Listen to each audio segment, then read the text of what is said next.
Welcome back to the fourth and final quarter of today's episode of the Dr. Joe Show, here with Professor Richard Wolff. Yeah, Professor, we have so much more to cover. We would love to have you back at another time. That would be fantastic if you have the time. Before that, how do people find you, your website, your books? How can they learn more from you? The easiest thing, and we maintain two websites. The organization is called Democracy at Work. Maybe if we get together again, I can tell you a little bit about that. But we have two websites. One of them is called democracyatwork.info. Very simple, all one word, democracyatwork.info. And everything we do, books we publish, videos we produce, much more than you will have the time or interest to pursue, but a big choice. And everything is free in the sense that we qualified a while ago. And the other one is, it carries my personal stuff. That's simply rdwolff.me.com. Very easy to get to. Just remember that Wolff is spelled with two F's in the old Franco-German style. Wow. We will post those on our website. Good. We're going to ask you the two questions in a minute, but one of the things about this big change in the world, you remember the movie, I think it was Miracle on 34th Street, when, somebody comes into Macy's and they said, we're looking for this. And I think it was Sanders, somebody said, well, you can't find it here, but you can find it at Gimbel's. Yeah. And they sent them to Gimbel's. Right. Which was sort of like a mind-blowing concept to actually give somebody else the opportunity to earn some money. Absolutely. And if you think about it, what happens now, Macy's is still around. I don't think Gimbel's is in existence anymore.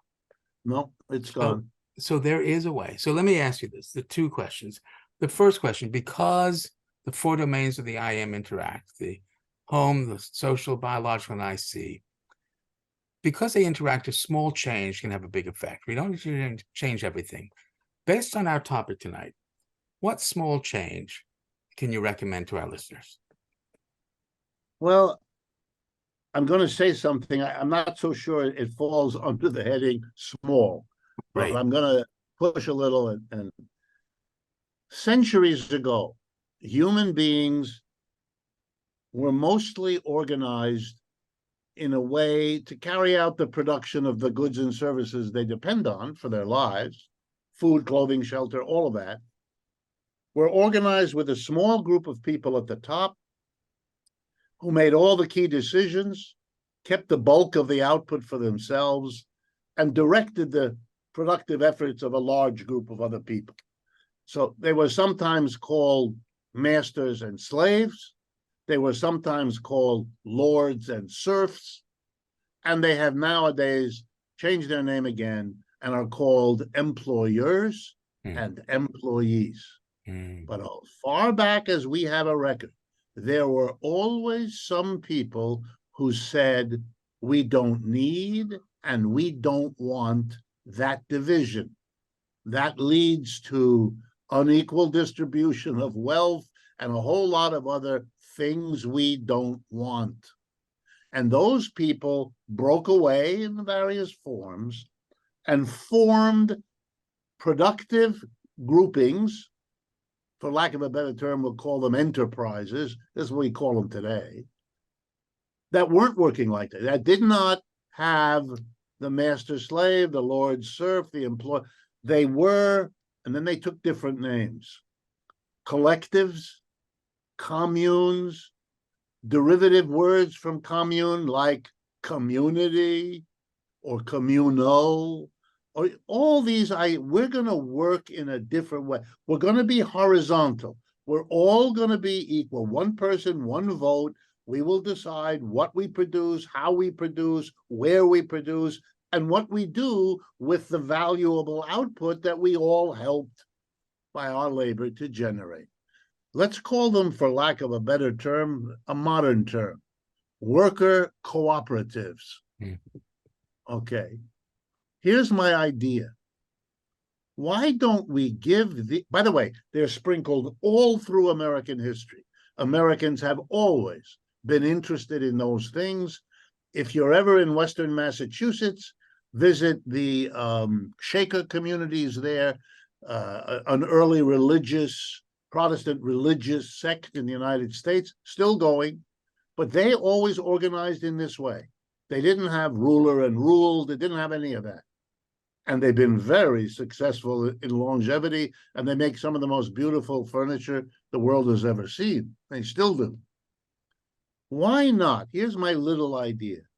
Why not set up, governments can do that, set up worker cooperatives in every community, help them get going, produce something that the community doesn't have enough of.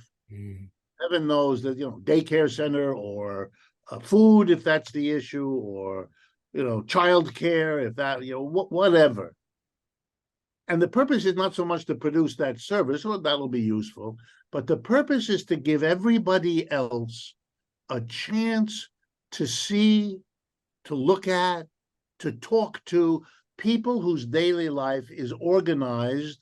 Remember, adults, 5 out of 7 days, the best hours of the day, we're at work. So the way we organize the work experience is going to have an enormous influence on everything else about us. It already does. We know that.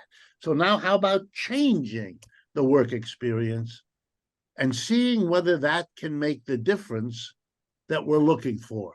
I think it can. And I think the examples in history suggest that given half a chance, even though, of course, this would threaten the old ways, the slavery, the feudalism, and all of that, because it really is new and different, my guess is you give working people a taste of that different way, they'll go for it. Yeah. And they'll want it. I completely agree. I mean, one of my definitions of success is when you love going to work and love going home, because you feel valued in both places. And I'm not sure that we have that right now. I'm sure that we don't. As I tell my students, there's a good reason why the bar that you pass on the way home has in it, in neon lights, happy hour. Yeah. Because they know how you feel about the other hours that you've just now put behind you. Yeah. Here, a bar says you can be happy.